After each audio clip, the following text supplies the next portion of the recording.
a great Thanksgiving right from the prayer book. For those of you who haven't used it before, the back of the prayer book is full of those kind of prayers and the catechism and things. As a side note, sometimes people say, well, I'd like to get one of these. Like, if you want to borrow a prayer book to take and look at, to use, to see how you like the daily office and things, just let me know. We can get you a prayer book. That's not a problem. I want to say thank you all, first of all, for coming out this morning. There are a number of people who said they want to be part of the groups and want to do this but aren't here. Probably as many as we have here or more. So there are more people who are interested in getting involved with this. But I really appreciate you all coming out for this morning. To give you a little idea of how this is going to go, we will first talk about the rule of life cards. And we'll talk about what it means to develop one. You'll get a chance to fill it out, to think about it.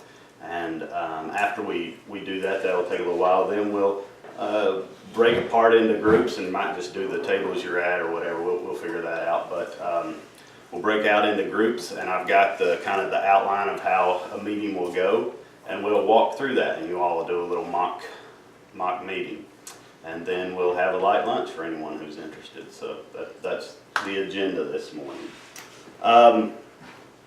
As I said, thank you for coming out here. I don't know if you intended it, but my impression of you coming this morning means that you are interested in, yearning to grow in your faith. That's what your presence here this morning signifies to me. That even though for some of you I suspect this whole idea is still a little bit uncomfortable, still a little, well, I'm going to try this because it sounds like maybe it'll be a good thing, but I'm not sure, and I'm not sure who I'll be in a group with, and I'm not sure. I know what your questions are. But I appreciate you taking that leap and trying this out. I honestly believe of all the ministries that I've ever conjured up or started in a church, this is the most exciting to me, by far, because it's really about relationship. It's about connection. Not only with God, but with one another, and that's extraordinarily exciting to me. So, as I said, I want to begin with our rule of life. So if you all will pass these around here.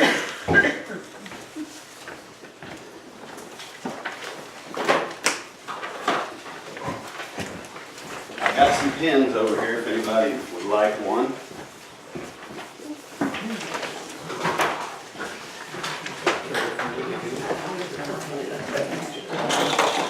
Does anybody need a pen?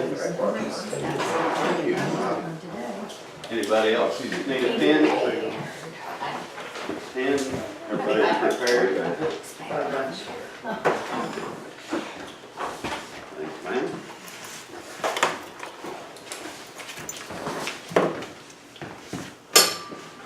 All right. So, now this piece of paper I borrowed from the C.S. Lewis Institute, which I didn't even know there was such a thing, but apparently there is. And they had a pretty good write-up here. It's geared towards something slightly different than what we're doing, but the basic idea is here. The first line there says, a rule of life is an intentional pattern of spiritual discipline that provides structure and direction for growth. That's what this is. This isn't... it's not complicated. This is simply committing to certain actions that you feel will help you to grow in your faith. And the second part of that is being accountable to some other human being or beings for those actions. And by accountable, I simply mean that someone is going to ask you, how are you doing? You said on your rule of life that you were going to pray 5 times a week for 5 minutes. How's that going? That's really what this is about. Okay? And the second paragraph there, it says, in order to be a life-giving, a rule must be realistic. Okay? So I don't want you to, when you get this card, I don't want you to fill out what you think Mother Teresa would put on this card. Okay? That's not the objective here. She already filled hers out a long time ago. Yes. Any kind of order has a rule of life that people have to commit to. This is about something that's realistic. And the second line is really important. It says it's not an ideal toward which you are striving to soar. This is a minimum standard for your life that you don't want to drop below. Okay? This isn't the end all and be all. It's not, you're not filling this out to say, if I were a great Christian, this is what I would do. That's not what this card is. This card is saying, this is the bare minimum that I'm going to commit to doing in order to stay on track. Now, certainly there'll be times where you're doing more, but the idea here is I'm not going to drop below this. Y'all understand that difference, because that's important. One of the things that is vitally important about this rule of life is, as we said, we want it to be positive. We want it to be life-giving. So you know that with any goals, if you set them entirely too high, you end up frustrated and falling short. That's not what we want here. Now, whatever you set on this will still require discipline. It will still require commitment. So it's not like we're saying, well, just do the bare minimum. No, this still takes effort. And it still takes discipline. And that's what this is about. This gets us through those kind of down times, those times where we're a little too tired, so forth and so on. Paragraph 3, I numbered the paragraphs there so we can follow along. First little sentence there, rules will vary widely. This is not a competition. I cannot stress that enough. Between your spouse or your group or anyone else you know. This is not a competition. Okay? It doesn't matter where you start. It only matters where you finish. Not a competition. And it will depend widely based on the person's individual character, based on life situations. For instance, you may right now feel like you could commit to 5 different things, but then all of a sudden you have a loved one, a parent, a spouse, a child who has a severe illness, and now you have a very different amount of time and energy. Okay? And so some of these things change, and so maybe you have to amend your rule of life at those times. That's another important thing. This is not like you fill this out once and you're committing to a lifetime of this. Within the groups, that's one of the things that you'll be charged with doing, is amending this rule of life every so often. Now, I will encourage that we do it at least once a year, but it might be that you find yourself in that situation where things have changed, and you come to your group and you say, now I got all this going on, and I'm feeling like this rule of life right now is a burden. And if we can't work through that, then you talk about, okay, now how can we amend this a little bit to make it give you what you need now? Maybe instead of service, okay, maybe instead of going out and doing something for people 4 hours a month or whatever, now you need to be quiet for 4 hours. You need to have some contemplative prayer instead of the service because you're so busy caring for someone else. You get the idea. These things can change.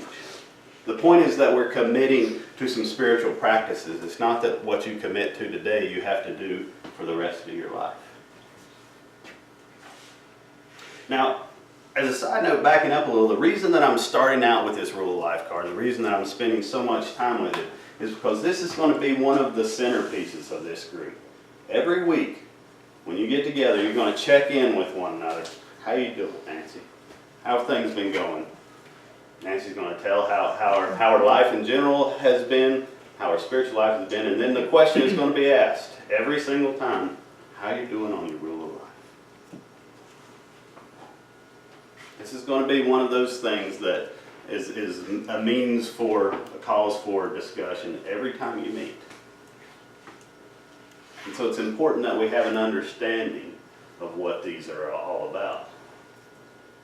They are meant to be life-giving. So when Carl Ann comes to my group, I say, Carlin, how is your rule of life going? She says, not well. And I said, well, that doesn't surprise me. Right? No, that's not what this is about. But that is what you would say. That's what I would think. Now, this is really going to be an opportunity, and the rule of life is one avenue for this. But these groups are going to be an opportunity for us to grow in and understand humility, gentleness, compassion. So when somebody comes and says, you know, with all my heart and soul, I want to be doing better at this, and I'm just not. How do we respond to that? How do we respond? Do we say, Pray for him. well, we pray. That's one of the things that we'll do.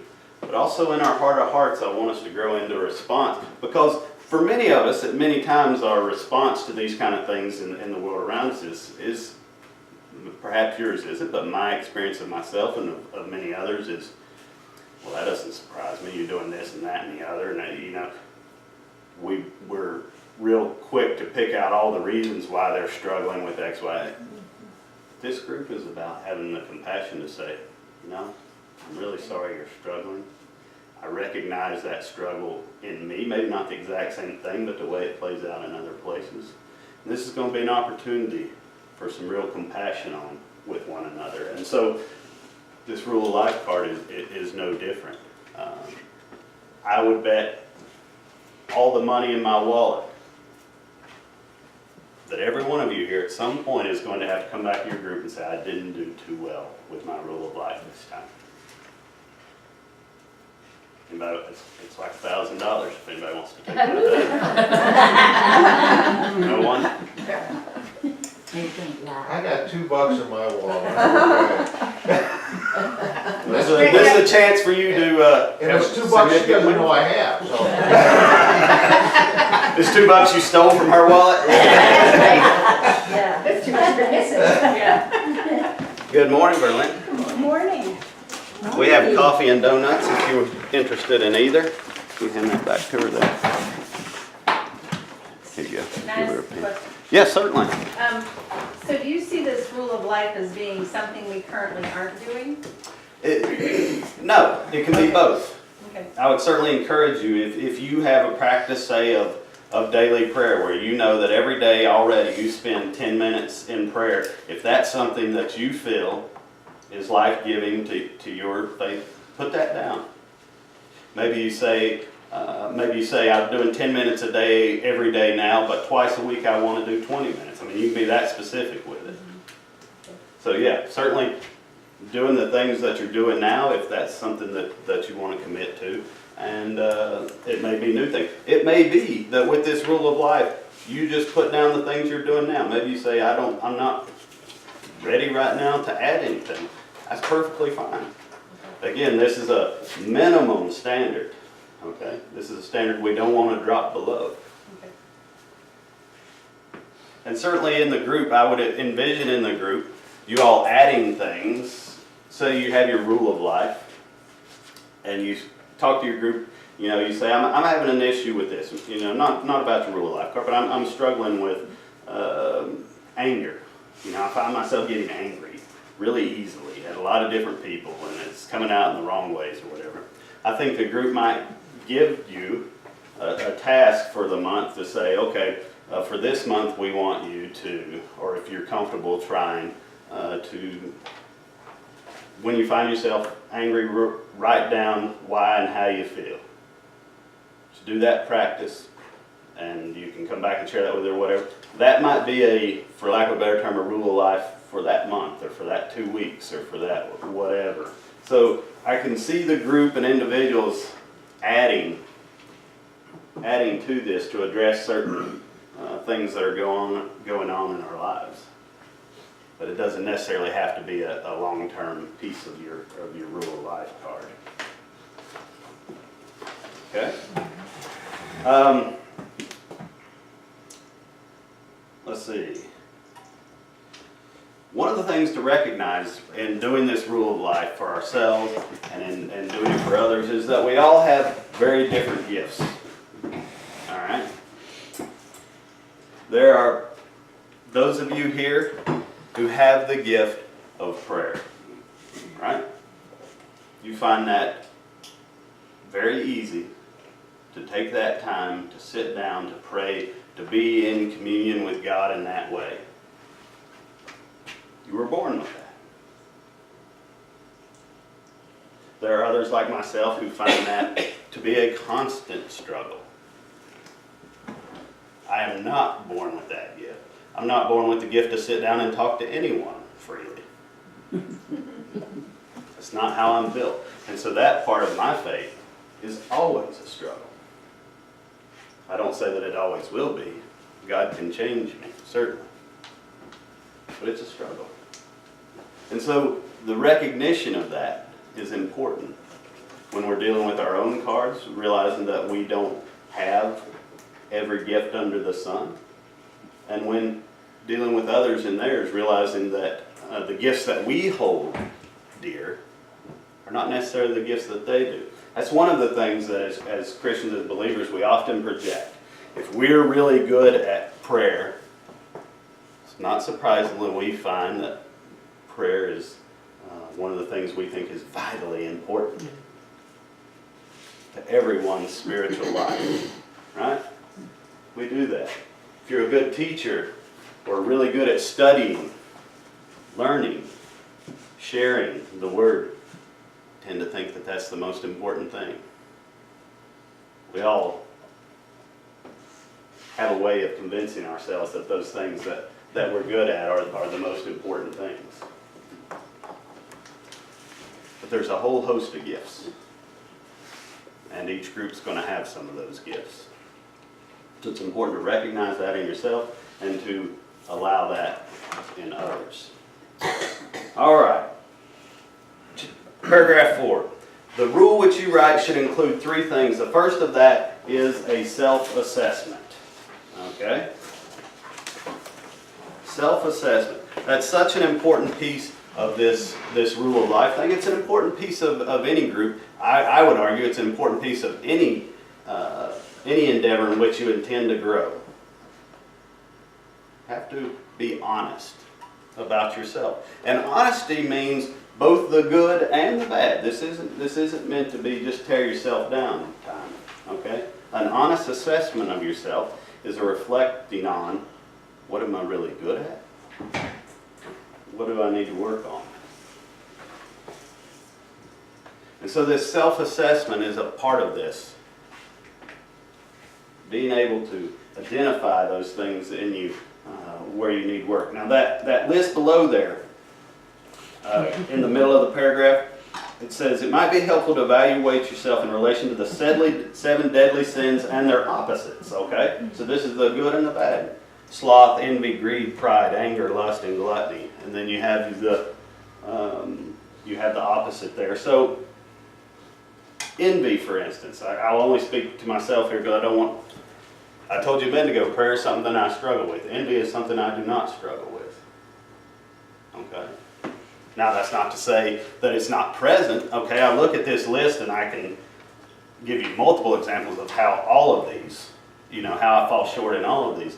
But that's not necessarily the question. The question is, what are the big areas where you have your strengths and your weaknesses? Because that's what we want to start addressing. One, finding that comfort in those areas where you feel like you have some strength, but identifying.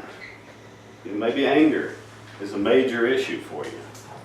And so we want to identify that so that it can become a piece of this rule of life, okay? Grab one there. Now, at this time, let me go ahead and pass out these rule of life cards so you can have a little different, or a little bit of an idea of what we're talking about here, of what this is going to look like.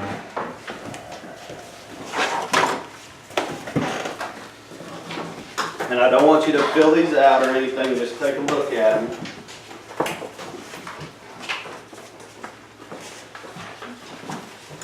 And you're going to have a little bit of time here in a few minutes to put some thoughts down about these. Maybe you're ready to fill them out. Maybe you want to take them home and think about it. For those of you who are still on the fence about this whole idea, the group and things, anyway, certainly you can take this home and have a little time to think about it. But this gives you a little idea. And the list that I have there by no means complete. That's why I have that line other. There's some big pieces of our faith that are not listed right here. So other, one that I intended to list and I didn't before I had printed these all off was service. That should have been a line on here, but I didn't put it on there. But there are others under other that might work. Evangelism. Maybe you're going to commit to asking somebody to come to church twice a year, or maybe you get the idea. There are lots of things that could be a piece of this rule of life. Maybe you're going to commit to, I don't know what, this is a little bit out of the realm, but perhaps you struggle with anger a lot, and maybe you're going to commit to telling your loved ones you're sorry and that you love them once a month, or that you're going to be reflective about how your actions are affecting your relationship with God and others, and there's something very specific that you want to put on here. Maybe you struggle with forgiveness. That's certainly something that many of us struggle with. So you want to tailor this to obviously to your particular situation, and those are just a few examples of things that I could come up with. Now, some of those on there are as often as daily. So personal prayer, maybe that for you is going to be a daily thing. All right. And by personal prayer, I don't mean thank you God for this day, or thank you for. I mean sitting down, taking 5 minutes, 10, 30 minutes to pray. That's what I'm talking about with this. Okay. So that kind of quick prayer, say for instance, for me, that's something I do every day. To sit down and take 20 or 30 minutes every day, that's something that I don't do. And so again, we're setting this minimum standard, if you will. So while that's something I want to do, it's certainly something that's a goal of mine. I know that my minimum standard for me, quite frankly, needs to be less than that, because that's something I am not at this point ready to achieve. If that makes any sense, just in terms of time, energy, and as I said earlier, personal inclination. All right. Now there are other things. There are other things on this list and outside of this that I'm far more ready to do than some of you all are. You get the point. I keep saying this over and over again, but these things should be very, very different. The other thing on this, the point I was trying to make is that maybe personal prayer is a daily thing for you. There's another one on here, reconciliation of penitent. That is confession. That is a formal service from the prayer book that you do with me in the church. We're not going to do that every day. Don't make that a part of your rule of life, because it's not going to happen. But perhaps it's something you've never done. Perhaps it's something you feel like. It's something I try to do at least once a year. And I do it every chance I get. Oddly enough, it's hard for me to have opportunities to do that, because I have to find some other clergy person somewhere to do this with, and that's more difficult than you would, well, probably not more difficult. I don't take the time to do it as I should, but you get the point. Maybe this is something you need to do once a quarter, once a year, whatever. So the timelines can be very different on these various items. Back to paragraph 4, the rule which you write should have 3 things. Self-assessment being the first one. You got to be honest with yourself. With this, not just with the rule of life, but with this whole group process, honesty is what's going to make it have true and lasting meaning. So you need to be honest. Now, am I saying to you that at your first group meeting you should make a confession of all the terrible thoughts you've ever had and things you've done and lay it all out? No, that's not what I'm saying. Some groups will grow over time into a place where you feel comfortable saying that, but good personal boundaries and good common sense would say the first meeting is not the place to do that. But that doesn't mean that we can't be honest, right? I can be honest with my struggles without dumping so much on you that it's like, where'd that come from? And there are some things that maybe this process is going to bring up in you that you need to bring to me or to someone else, that maybe you're not ready to deal with it in the group setting, but you know that it's welling up in you. Well, maybe you need to come to me or to some other individual to work on some of these things. So that's certainly appropriate. Okay.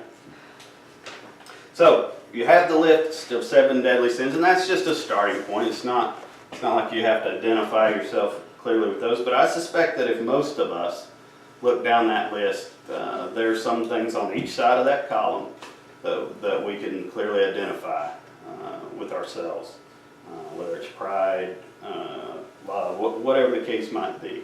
So that self-assessment's important. Paragraph 5, flip the page there. It says, in general, talk over your self-assessment with someone who knows you well. Okay?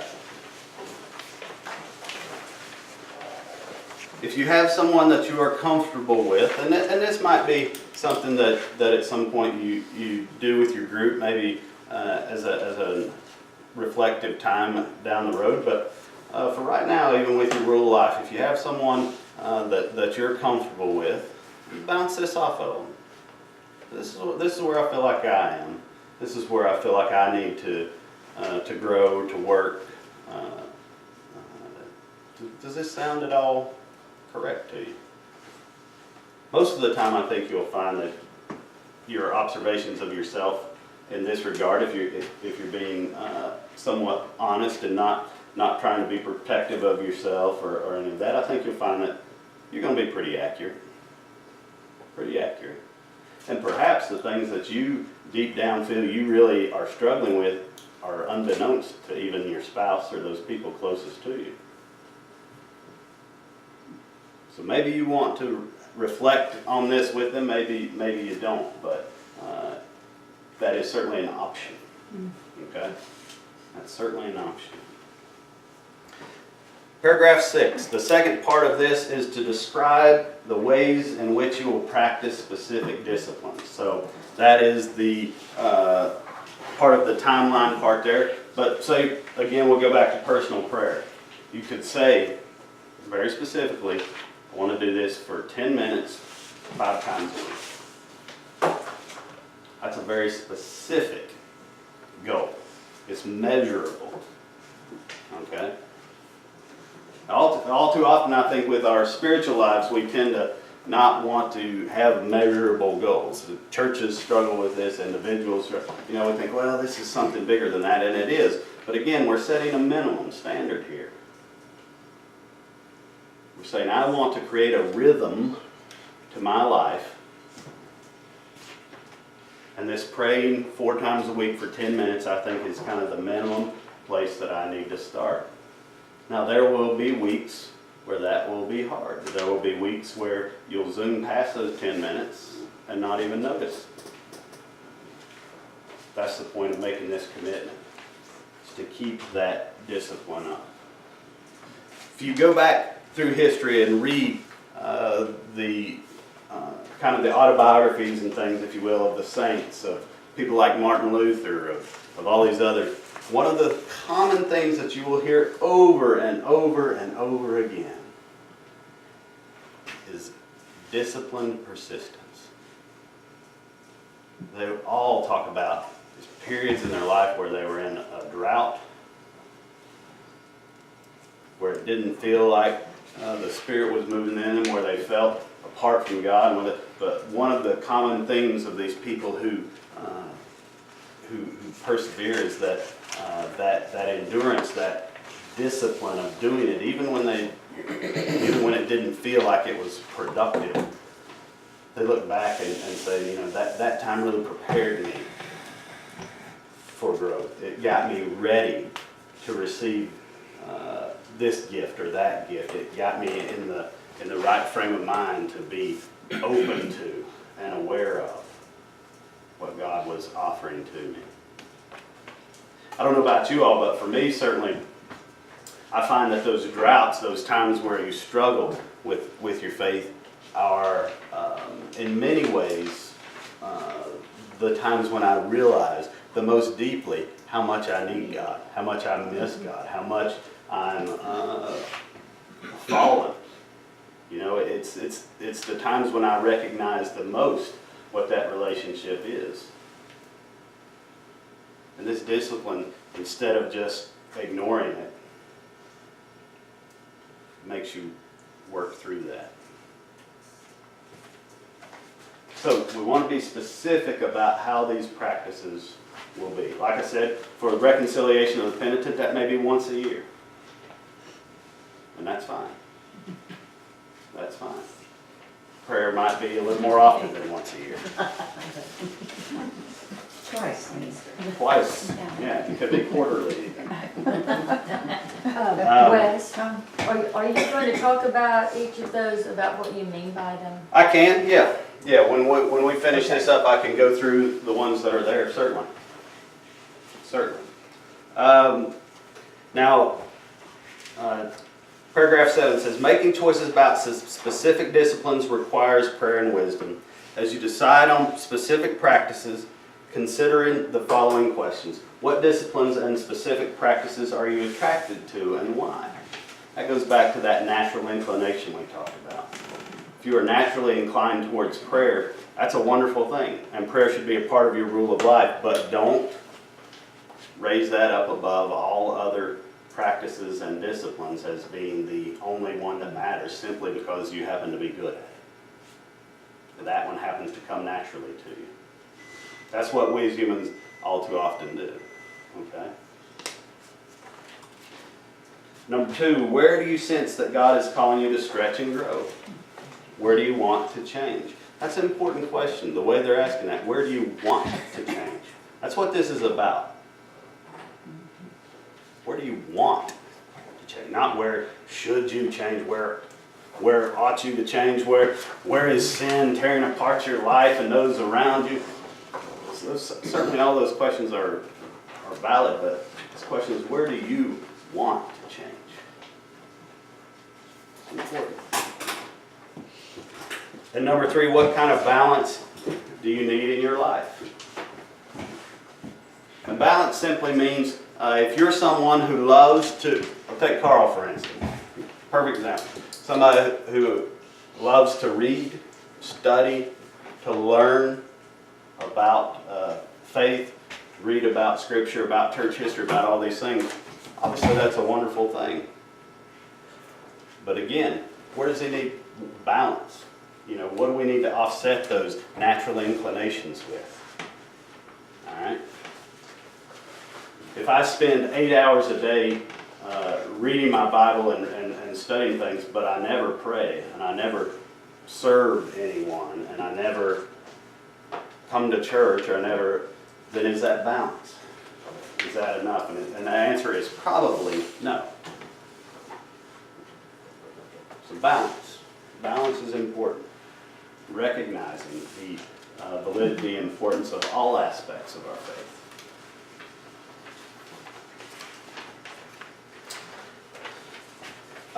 Question 4 there, under that subheading. I thought this one was interesting, but something you might think about. If you could hear your own eulogy, what would you want to hear? This is a question I've thought about a lot in different ways and things, but I mean, it's kind of, you can take it morbidly, but I think of it as a life-giving question. It's saying, here and now, who do you want to be? How do you want people to experience you? How do you want to experience life? That's how I hear that question. What do you want to flow naturally and easily from you? That thing which people pick up on most readily. Not because you're talking about it, not because you're always harping on it, but because it simply flows from you easily. Spiritual transformation can do that. So if one of the things, as we talked about earlier, that you think flows easily from you right now is anger, okay? Spiritual transformation can replace that with patience and love. That is very, very real.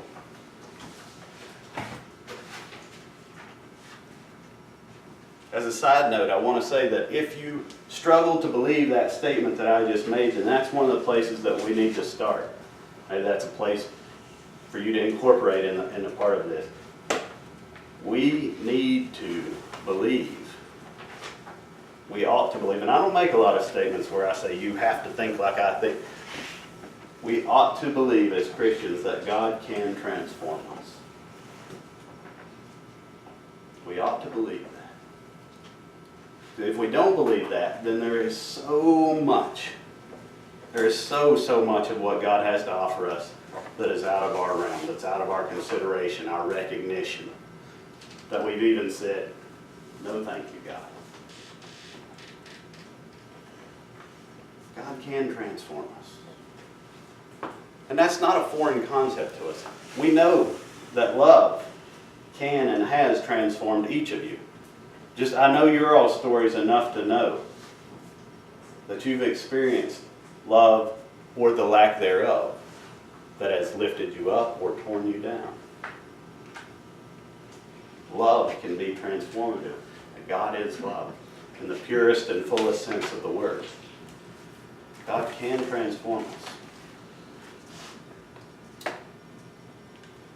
All right. The last bit there, the last of the three things that you have to have. Once you've chosen your spiritual discipline and explained your choices, briefly state who will hold you accountable and pray for you as you practice your rules. We provided that for you with the groups. That is where they fill this role. Accountability. Accountability.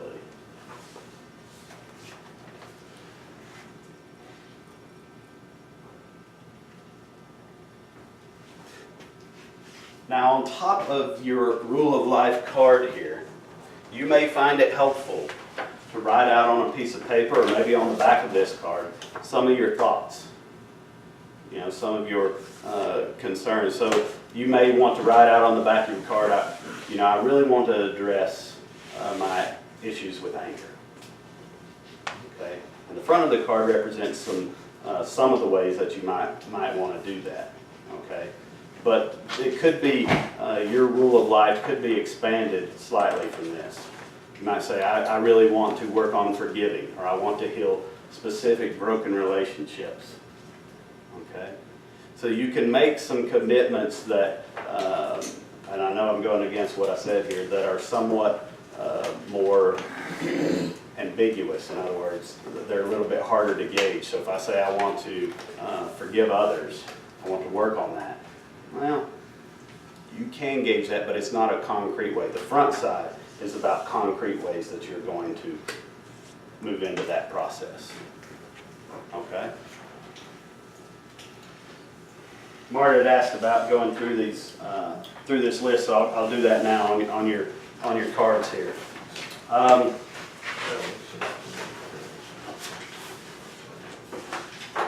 She said that she was asking what each of these on the card would mean. What did I intend when I put them on here? Well, the first three, I think I understand. Okay.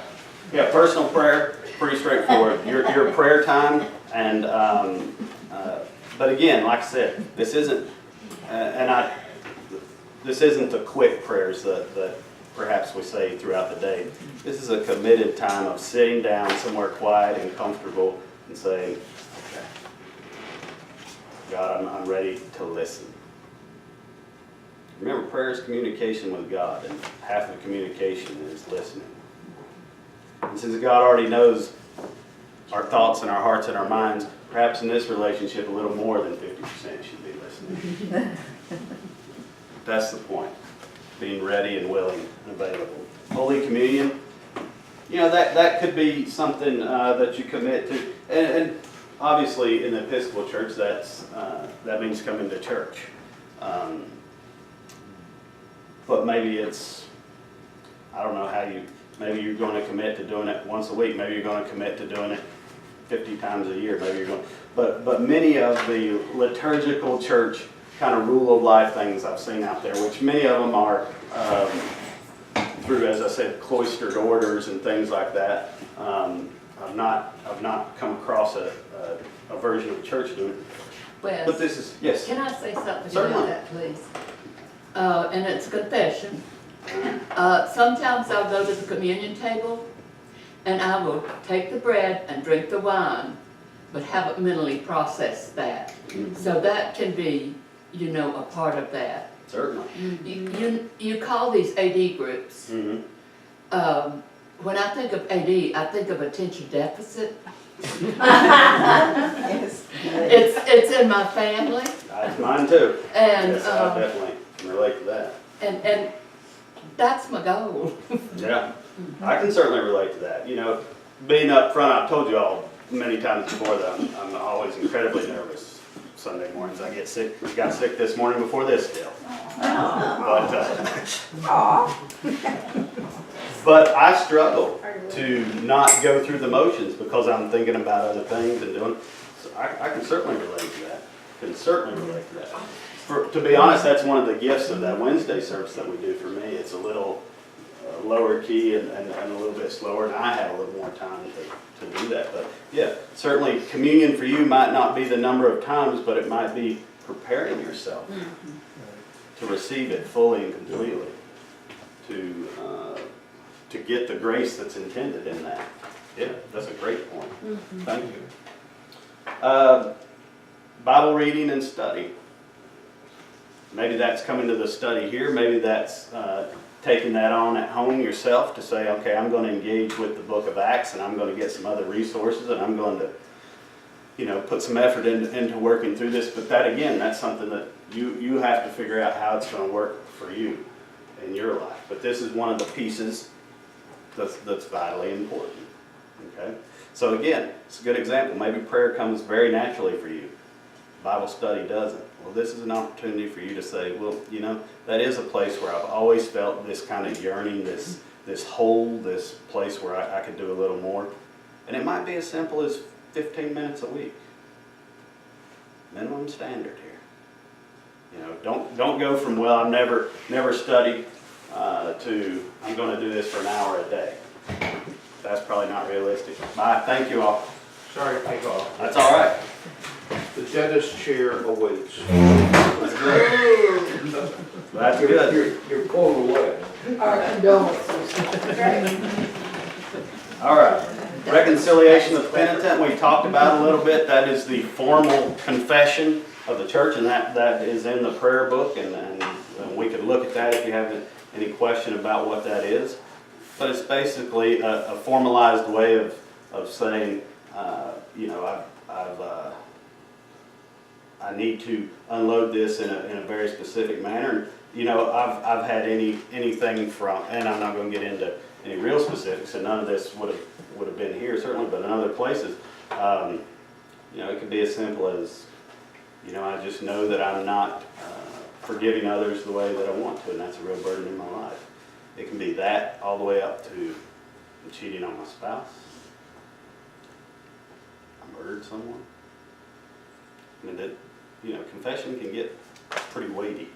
So sometimes people confess things from 50 years ago. Sometimes it's things that are very recent.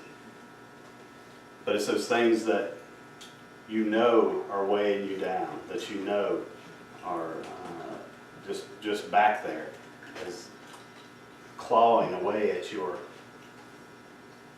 self-identity, at who you believe you are and could be. It's those things that weigh you down, that keep you from recognizing and seeing yourself as God sees you. And so sometimes this is a way that you need to unload those. Spiritual direction. This is one, there are people, to some degree, I can do this as your local clergy person, but probably not with all of you all the time. But there are people who are trained and work as spiritual directors, and that person is in a lot of ways functions the same way that this group is intended to function. Now, in theory, like I said, they've been trained to do it, and they hopefully have a little more experience. So maybe you find that through the group, You could use a little more one-on-one time to talk about some specific things with someone who you feel like might have some insight or some ways to help you get over the hump or something. That's spiritual direction. Okay. Daily office from the prayer book. That's one that I thought to put on there. Some people like to commit to that. There in our prayer book, there's morning, noonday prayer, evening prayer, and compline. So there's four appointed times of the day where you can go through a service, and that service can be very short. I mean, depending on how you go about it, to much longer. Compline is always a pretty quick little prayer, but some people find that rhythm of those appointed times of prayer and the prayers from the prayer book are incredibly helpful in helping them to organize and discipline their lives. So that's a way that the church has laid out and has been doing for hundreds of years to help you to do that. Like I said, the cloistered orders in the church, Episcopal and otherwise, will do these some form of these appointed times of prayer every day. So in almost every order that I've ever been around or heard of or things, this kind of rhythm is a part of what they do. So it's certainly something that has worked for some people, and it may work for you. Maybe you just want to do one of those. So, I say there's 4. Maybe you just find, it'd be really good for me to start my day with some kind of worship. Okay, maybe you commit to morning prayer. Maybe you commit to morning prayer 3 times a week. You get the point. It's up to you. Other, as I talked about, other can be anything else. There are a lot of big areas that I left off of here. Service, which, as I said, I wish I'd put on there. If y'all would write that on there, that would actually be good. Just write as another line. That's one that should have been on there. What's that? Service. Oh. Yeah, and that's, again, some of you may not choose to do that in any form, but some of you will. Service to others. Evangelism. That's another one that could be on there. You all may think of something else. That answer your questions on that, Marta? Yes, thank you. You're welcome. Thank you for asking. So, questions in general about this rule of life. I know that's a pretty lengthy explanation of it, but as I said, this is an important piece of what we're going to do. So I wanted you all to have a good understanding of what it is. And particularly as we break up into groups, as I said, there are many people who are not here who said they want to be a part of a group. There are many people who I think will, once these are going and people realize it's not whacked out, or that maybe you all are doing it and you're saying, hey, this is really good. There'll be other people who say, yeah, I'd like to try that. So there'll be people who want to come in. That's why I wanted to record this today. But also so you all as group members have a real good understanding of this, so you can help them to create this when people come in. Do we list like one rule of prayer, or do we do various types of commitment? In other words, if I just say I want to pray every day, is that enough of a rule of life, or should I have 4 or 5 things on there that I want to do? I see what you're saying. How many things on this do you need to fill out? Do you need to have a minimum of 3 of these headings? My answer to you would be no. I would say to you that, again, make sure it's reasonable. We're not trying to go from 0 to 100. It's not a competition. It's not a competition. No one is going to see these unless you want them to, okay? When you get in your group, my hope will be that you'll share what you've committed to with your group. That's certainly going to be important, but the question is going to be, how are you doing with your rule of life? They're not, show us your card, let's see. It's not going to be like that, okay? So I would encourage you to commit to those things which you believe will be important for you and life-giving. Now, saying that, obviously, my hope would be that you could look at all these and say, well, yeah, I can see how that would be helpful and beneficial. But probably, if you're only doing 2 of these, I wouldn't commit to all of them today. And again, this rule of life can grow. Perhaps you commit to 3 things today, and in 6 months you find, you know what, I can do these 2 things, and there's something else that I would like or need to add to this. You can do that. So I would encourage you, I know that's a pretty open-ended answer to that question, but if one thing is all you feel like right now you're ready to commit to, then do that one thing. I would encourage you to do something though. 0, I would say, no, that's not a good answer. But 1 to 3 of these, I think, is a good place to start.